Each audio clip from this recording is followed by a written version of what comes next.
To learning मित्रम, आज हम class 10th की एनसीईआरटी के पॉलिटिकल साइंस बुक का एक्सरसाइज 5 जन संघर्ष और आंदोलन के क्वेश्चन आंसर को डिस्कस करेंगे। अगर आप हमारे चैनल पर नए हैं तो इसे लाइक, शेयर और सब्सक्राइब जरूर करें। चलिए हम यहाँ पहला क्वेश्चन देखते हैं क्या कहा जा रहा है कि दबाव समूह और आंदोलन राजनीतिक व्यवस्था को किस प्रकार प्रभावित करते हैं। मतलब दबाव समूह क्या होते हैं और आंदोलन क्या होते हैं जो राजनीतिक व्यवस्था को प्रभावित करते हैं, इसके बारे में हम जानेंगे। तो सबसे पहले आप दबाव समूह समझ लीजिए कि क्या होता है। जैसे आप अपने स्कूल में अगर कभी रहते होंगे तो आपने प्रायः देखा होगा, कुछ लोग आते हैं और स्कूल को बंद करवा देते हैं या रोड जाम कर देते हैं या सड़क बंद करवा देते हैं या जगह जगह आपको आगजनी देखने को मिलती है, हड़तालें, ये सब इनका एग्जाम्पल है दबाव समूह का। वो दबाव समूह ऐसा क्यों करते हैं? जब उनकी मांगों को पूरा नहीं किया जाता या कुछ गलत हुआ हो। अगर देश में कुछ गलत होता है तो उसका विरोध जो है वो हर जगह देखने को मिलता है, अगर सरकार उस बात को नहीं मानती है। तो दबाव समूह क्या होते हैं? वैसे समूह होते हैं जो सरकार की गलत नीतियों का भी विरोध करते हैं और अपनी बातें सरकार से मनवाने के लिए जो है कुछ लोग का समूह होता है जो आपको जगह जगह दिखता है। और बहुत सारी पार्टियां भी होती हैं जो दूसरे व्यक्तियों के खिलाफ जो है विद्रोह करती हैं या फिर हड़तालें करती हैं। तो हम यहाँ पर जानेंगे जैसे कि क्वेश्चन में क्या दिया गया और समझते हैं कि लिखा है, लोग सरकार से अपनी मांगे मनवाने के लिए कई तरीके अपनाते हैं। जैसे मैंने आपको बताया, लोग इसके लिए संगठन बनाकर अपने हितों को बढ़ावा देने वाले कार्य करते हैं जिसे हित समूह कहते हैं। कभी कभी लोग बगैर संगठन बनाए अपनी मांगों के लिए एकजुट होने का फैसला करते हैं। ऐसे समूहों को आंदोलन कहा जाता है। ये हित समूह या दबाव और आंदोलन रणनीतिक पर कई तरह के असर डालते हैं। हमने दबाव समूह तो जाना, आंदोलन क्या होते हैं आप देखते हैं कि इसमें बिना किसी गुट के ही सब जगह लोग आंदोलन करते हैं, विरोध करना शुरू करते हैं। जैसे सरकार ने कोई नया नियम या कानून बनाया तो आप देखते हैं जगह जगह लोग आंदोलन करना शुरू करते हैं, सरकार के खिलाफ नारेबाजी करते हैं, आगजनी करते हैं। तो उससे ही हम आंदोलन कहते हैं। यहाँ पे पहला दिया हुआ है कि दबाव समूह और आंदोलन जो होते हैं वो अपने लक्ष्य तथा गतिविधियों के लिए जनता का समर्थन और सहानुभूति हासिल करने की कोशिश करते हैं। इसके लिए सूचना अभियान चलाना, बैठक आयोजित करना, अर्जी दायर करने जैसे तरीकों का सहारा लिया जाता है। ऐसे अधिकतर समूह मीडिया को प्रभावित करने की कोशिश करते हैं ताकि उनके मसलों पर मीडिया ज़्यादा ध्यान दे।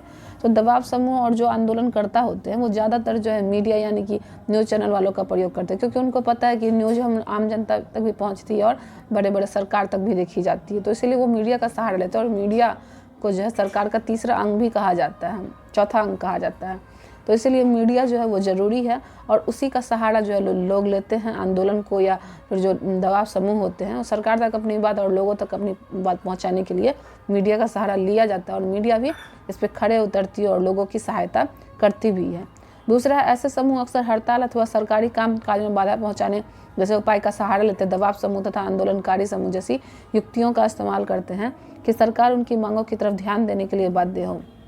वैसे लोग क्या करते हैं जो आंदोलन या दबाव समूह बनाते हैं वो ज़्यादातर जो डेली यूज़ में होने वाली चीज़ें जैसे ट्रेन चलना, जैसे स्कूल का चलना या कोई कार्यालय ऑफिस जिसमें सरकारी काम हो रहे हैं, लोग उनको बाधित करने का प्रयास करते हैं, क्योंकि सरकार का जो है इनसे मतलब रोजी रोटी भी चलता आप कह सकते हैं। तो सरकार इस तरफ जो है वो ज़्यादा ध्यान देगी। तो लोग आंदोलन और दबाव समूह जो होते हैं वो इसी का सहायता लेते हैं और हड़ताल करते हैं जगह जगह जाकर सरकारी कार्यालय में, ताकि सरकार जो है उन पर सीधा ध्यान दे सके और जल्दी निर्णय ले सके। तीसरा है, व्यवसाय समूह अथवा अक्सर पेशेवर लॉबिस्ट नियुक्त करते हैं अथवा महंगे विज्ञापनों को प्रायोजित करते हैं। दबाव समूह अथवा आंदोलनकारी समूह के कुछ व्यक्ति सरकार को सलाह देने वाले समितियों और अधिकारी निकायों में सिरक्त कर देते हैं। जैसे मान लीजिए कि आपने सुना होगा डॉक्टर का हड़ताल होता है। अगर डॉक्टर की मांगे जो है सरकार नहीं मानती है तो आप जगह जगह देखते होंगे कि सारे डॉक्टर जो है वो अस्पताल जाना छोड़ देते हैं।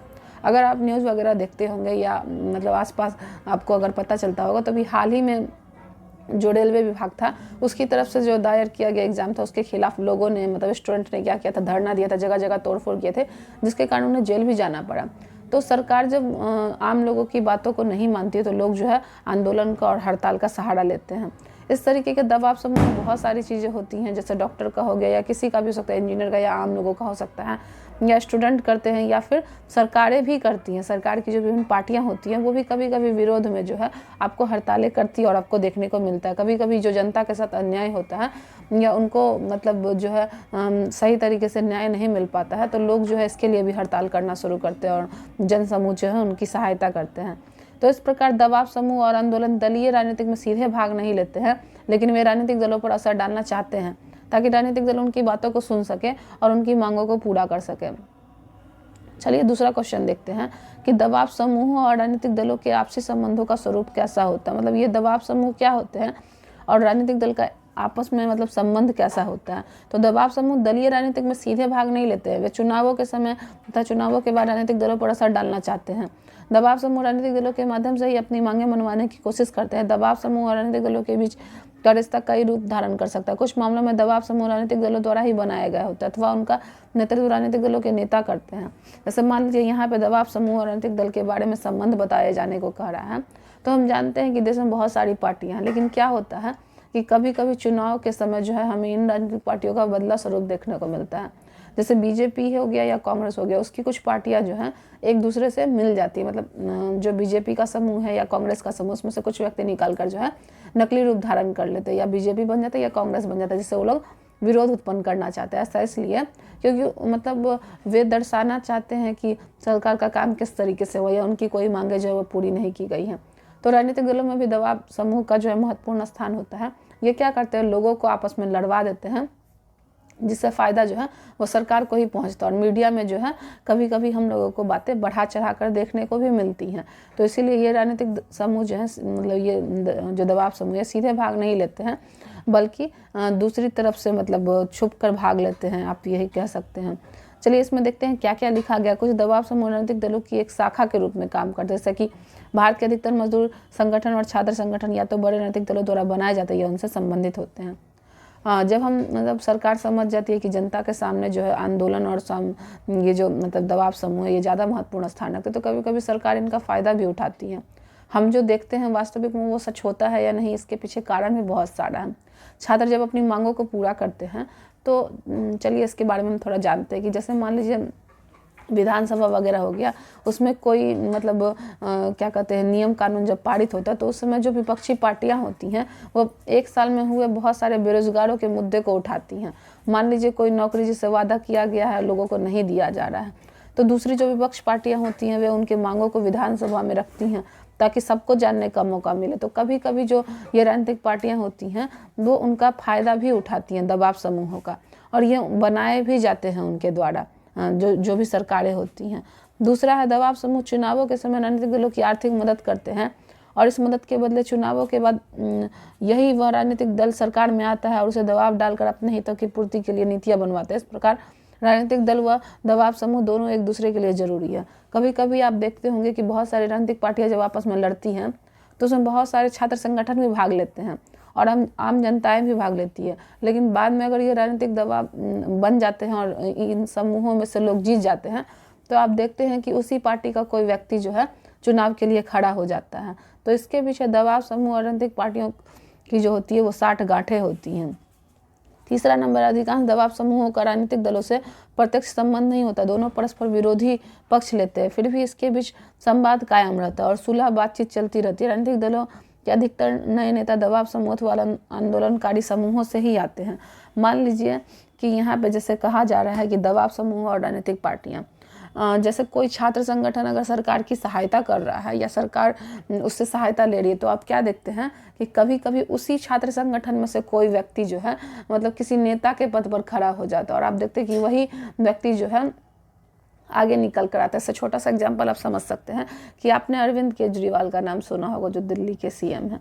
तो पहले वो भी बहुत सारे आंदोलनों में भाग लिया करते थे, फिर धीरे धीरे किसी दल के नेता बने और फिर नेता बनकर आप देख रहे हैं कि आज जो है वो दिल्ली में सीएम के पद पर है। तो बहुत सारे लोग इसी तरीके से आते हैं। अब नरेंद्र मोदी की बात करें या कोई भी ऐसी सरकार जो मतलब बनती है तो उसके पीछे बहुत सारे संगठन होते हैं, तब जाकर जो है सरकार बनती है।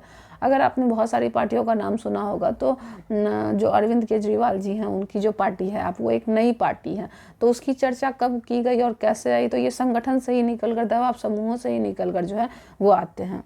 क्वेश्चन नंबर तीसरे पर चलते हैं। दबाव समूहों की गतिविधियां लोकतांत्रिक सरकार के कामकाज में कैसे उपयोगी होती हैं? दबाव समूहों की गतिविधियां लोकतांत्रिक सरकार के कामकाज में कभी कभी जो है उपयोगी साबित होती हैं। कैसे?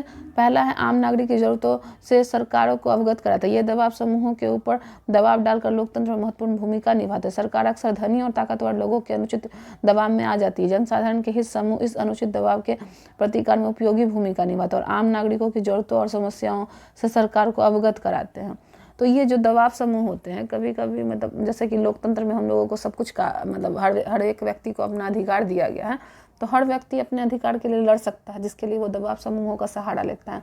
आप कभी कभी देखें कि जो सरकारें होती हैं वो बहुत सारी मांगों को पूरा करने में बहुत समय लगाती हैं, तो इसके लिए छात्र या कोई भी व्यक्ति आंदोलन करते हैं और आंदोलन के माध्यम से जो है उनकी मतलब जो नीतियाँ होती है फिर उनकी समस्याओं को देखा जाता है, सुना जाता है।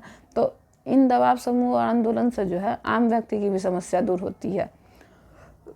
दूसरा है सरकार की निरंकुशता पर रोक लगाते हैं, जो सरकार अपने मन चाहे तरीके से कोई भी कार्य कर रही है। चलिए इसके पीछे हम थोड़ा सा एक छोटा सा उदाहरण लेके समझते हैं। मान लीजिए सरकार ने कोई एग्ज़ाम को मतलब आयोजित किया, मान लीजिए कोई शिक्षक वाला एग्ज़ाम उसको आयोजित किया और मतलब ये वादा किया कि आप लोगों को 1 साल तक जो है पास करने के बाद फिर नौकरी मिल जाएगी, लेकिन बाद में अगर सरकार इसमें धांधली करती है, उसी 1 साल की जगह पे 2 साल 3 साल 4 साल या 5 साल खींचती है, तो ये सरकार की गलत नीतियों का रूप है। इसमें क्या करेंगे, शिक्षक तो विरोध करेंगे, हड़तालें करेंगे और लोगों को सरकार का चेहरा दिखाएंगे कि सरकार जो है वो लोगों को नौकरी नहीं देना चाहती, इसीलिए जो है लंबा समय खींच रही है।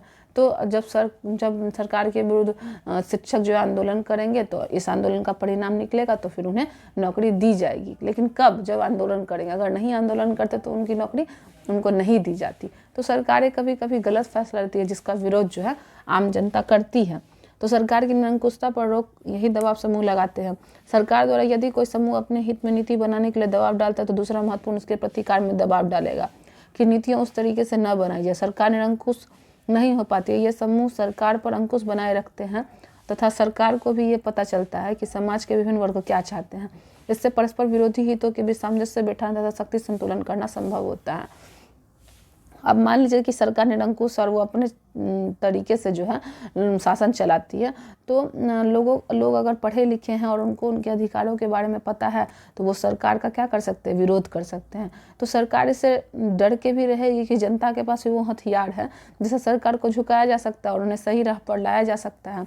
तो इसीलिए जो है ये दबाव समूह और आंदोलन जो है कभी कभी आपका या हमेशा सहायता ही करते हैं, क्योंकि अगर लोग आंदोलन नहीं करेंगे तो सरकार अवश्य ही निरंकुश बन जाएगी, अपने ही तरीके से शासन करेगी।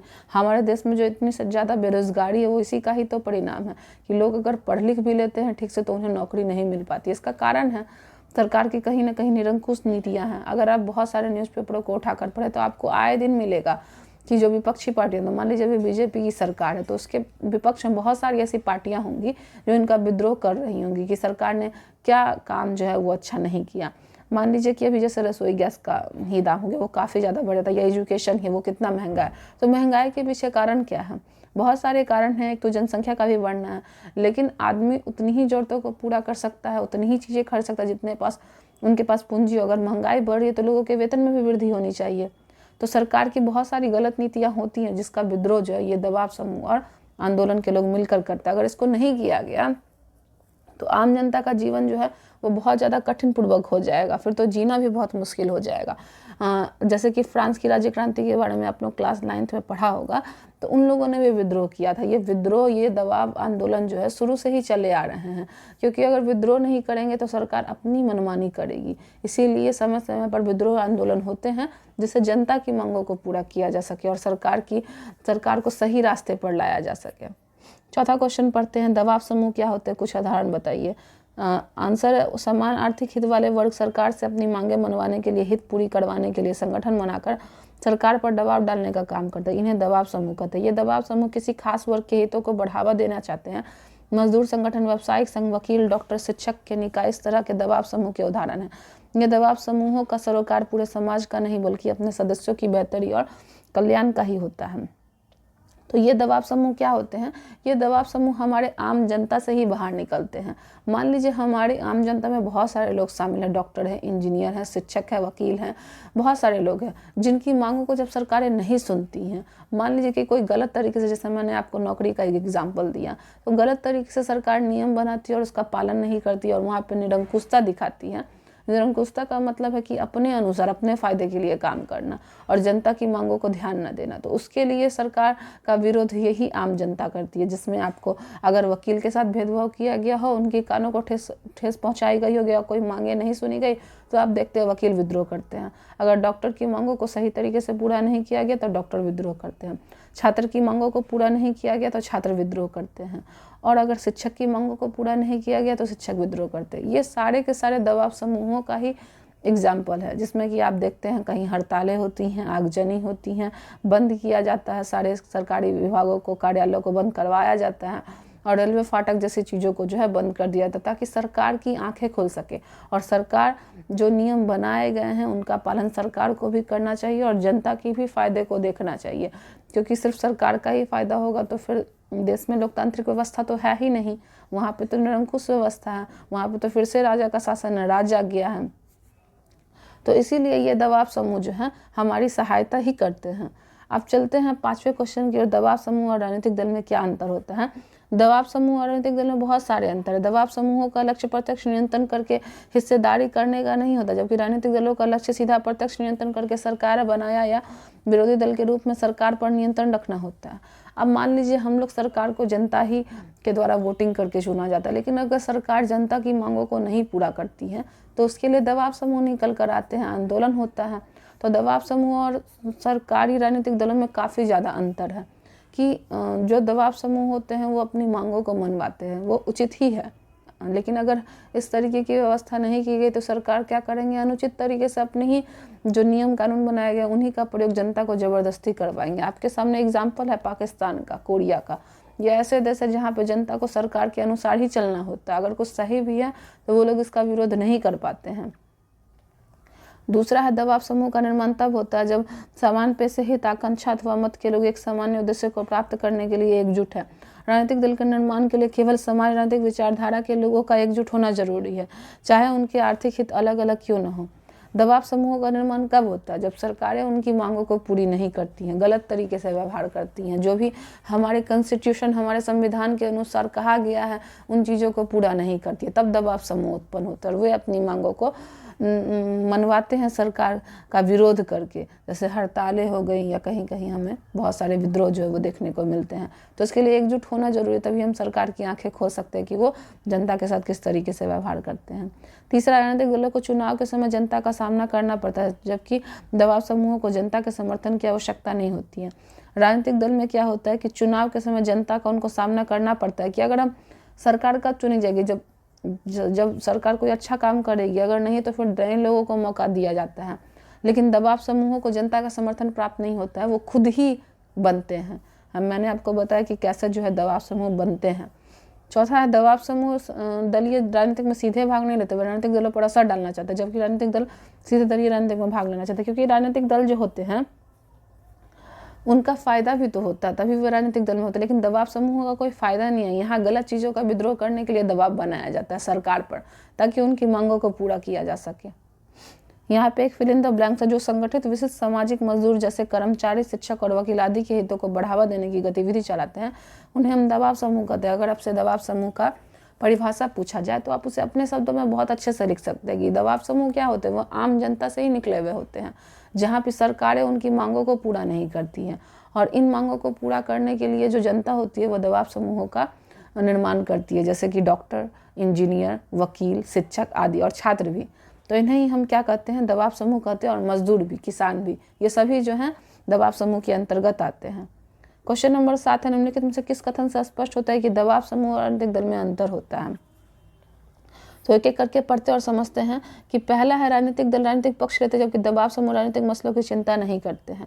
दूसरा है, दबाव समूह कुछ लोगों तक ही सीमित होता है, जबकि राजनीतिक दल का दायरा ज़्यादा लोगों तक फैला होता है। तीसरा है, दबाव समूह सत्ता में नहीं आना चाहता, जबकि राजनीतिक दल सत्ता हासिल करना चाहते हैं।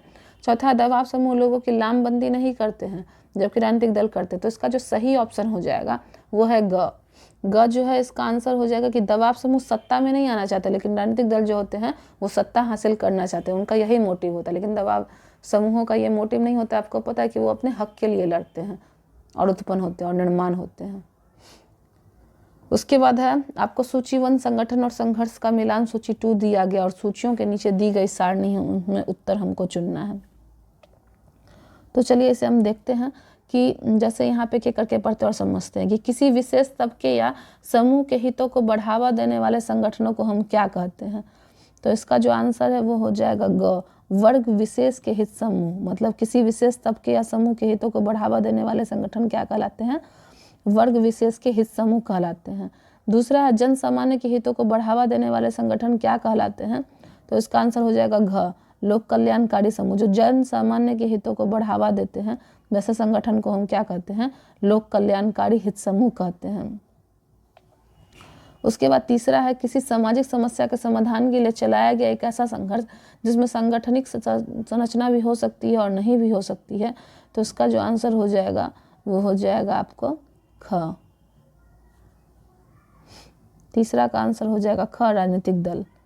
कि किसी सामाजिक समस्या के समाधान के लिए चलाया गया एक ऐसा संघर्ष में सांगठनिक चर्चा संरचना हो भी सकती है और नहीं भी। तो इसका आंसर हो जाएगा ख, राजनीतिक दल। चौथा क्या है, एक ऐसा संगठन जो राजनीतिक सत्ता पाने की गरज से लोगों को लामबंद करता है। तो उसे हम क्या कहते हैं, उसे हम कहते हैं आंदोलन।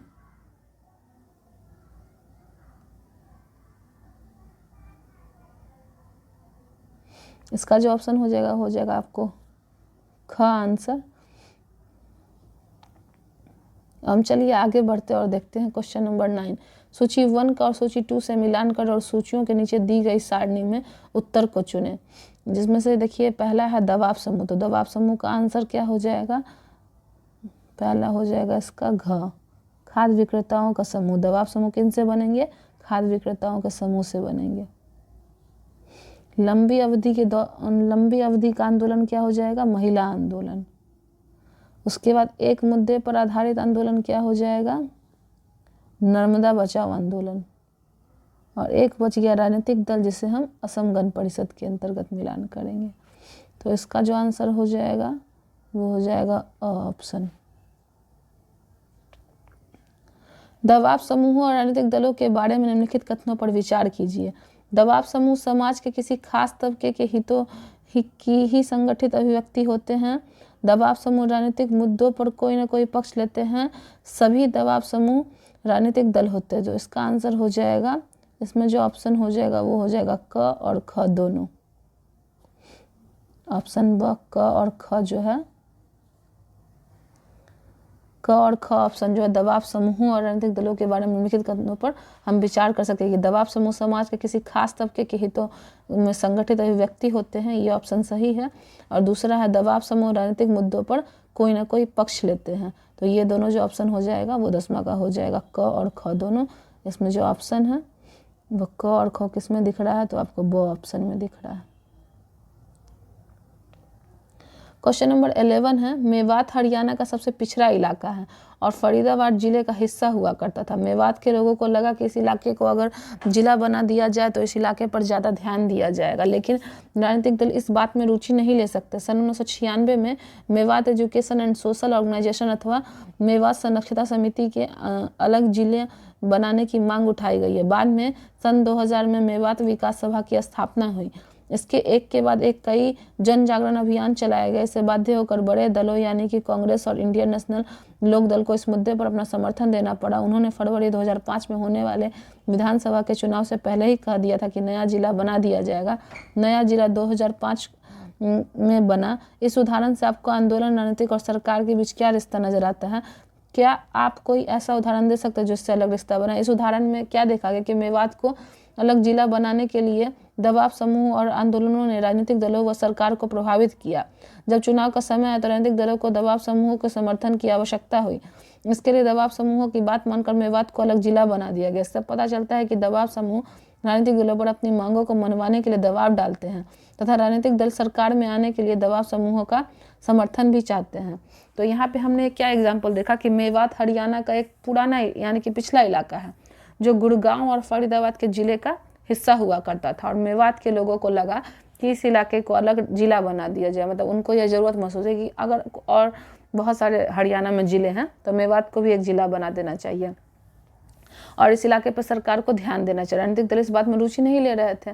तो सन 1996 में Mewat education and social organisation तथा मेवात संरक्षकता समिति ने एक अलग जिला बनाने की मांग उठाई। मतलब कुछ लोगों का वहाँ पर समूह था जो 1996 में Mewat education and social organisation तथा मेवात साक्षरता समिति ने एक अलग जिला बनाने की मांग उठाई। और सन 2000 में मेवात विकास सभा की स्थापना हुई कि इसे एक अलग जिला बना दिया जाए। और इसके लिए बहुत सारे जन जागरण अभियान चलाया गया, मतलब लोगों में जन आंदोलन किया गया, लोगों ने जमकर इसमें हिस्सा लिया कि मेवात को भी एक अपना अलग सा जिला और अपना एक मतलब स्थान हासिल हो।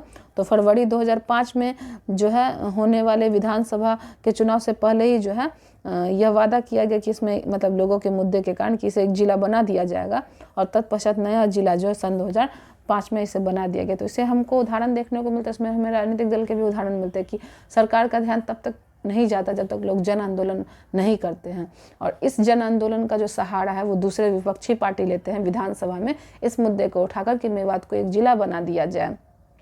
तब सरकार का ध्यान इस ओर जाता है और सरकार जो है मेवात को 2005 में एक जिला घोषित कर देती है। तो हमने यही सीखा कि राजनीतिक दल जो है वो दबाव समूहों की सहायता से ही जो है वो मतलब क्या करते हैं, किसी भी चीज़ को आगे बढ़ाते हैं। तो इसमें दोनों का ही सहयोग होता है, जिसके सहयोग से जो है कोई काम जो है वो आसान हो सकता है और सरकार का जो है इस ओर ध्यान जा सकता है। तो चलिए अब हम इस वीडियो को यहीं समाप्त करते हैं। अगर हमारा आपको यह वीडियो अच्छा लगा हो तो आप इसे लाइक करें और हमारे चैनल को ज़रूर सब्सक्राइब करें। हो सकता है इसमें किसी क्वेश्चन में अगर त्रुटि आ गई होगी तो आप उस त्रुटि को देखें और हमें कमेंट जरूर करें ताकि हम इन त्रुटियों को दूर कर सकें। मिलते हैं अपने नेक्स्ट वीडियो में। Thank you.